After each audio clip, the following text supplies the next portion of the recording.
This video is going to help you with a strategy for your times 2 facts. Hopefully, you recently completed this number talk where you were thinking about how many are pictured and how you are seeing it. And it's very possible that you noticed that this group was the same as this group.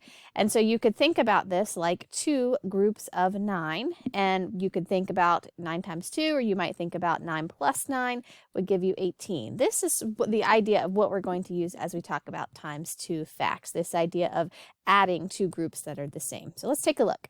If you get this fact, 8 times 2, one way that I've seen students solve this problem is by thinking about groups of 2. So someone might think about groups of 2, or they may even skip count by 2. And it might sound like this: 2, 4, 6, 8, 10, 12, 14, 16. Or I've seen people count on their fingers until they got up to 8 fingers.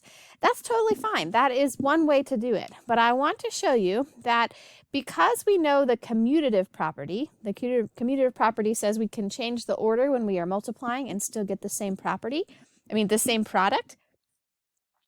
Because of the commutative property, we can also think about 8 times 2 like 2 times 8. So instead of doing 8 groups of 2, we could think of 2 groups of 8. So let's take a look at what a model of that might look like.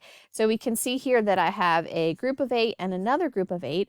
So instead of having to count by 2s the whole way, I could think about what is 8 plus 8, and that's a fact that I know I have memorized from my addition facts, that 8 plus 8 is 16. So both of these would be equal to 16. So the big idea is, instead of thinking of counting by 2s, maybe I could think about doubling the other factor that I'm multiplying by 2. Let's see it again in another model. For 7 times 2, if someone were to count by 2s, they might count each column, and they might say 2, 4, 6, 8, 10, 12, 14, and get 14. But instead, you could notice that there's a big group of 7, and if I add that to this other group of 7, then I will have 14. 7 plus 7 is 14. So eventually you can get faster and more fluent by doubling instead of counting by 2s. Let's take a look at another one. 12 times 2, you could read it as 12 jumps of 2. So see all these little hops of 2, 2, 4, 6. Each time it's jumping 2 times all the way.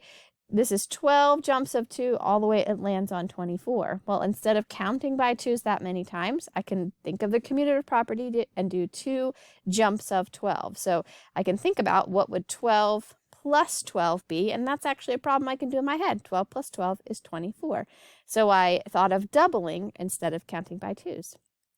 So the strategy that I want you to try as you're practicing through all of the things on our website is, when you get to times 2 facts, I want you to think of doubling the other number.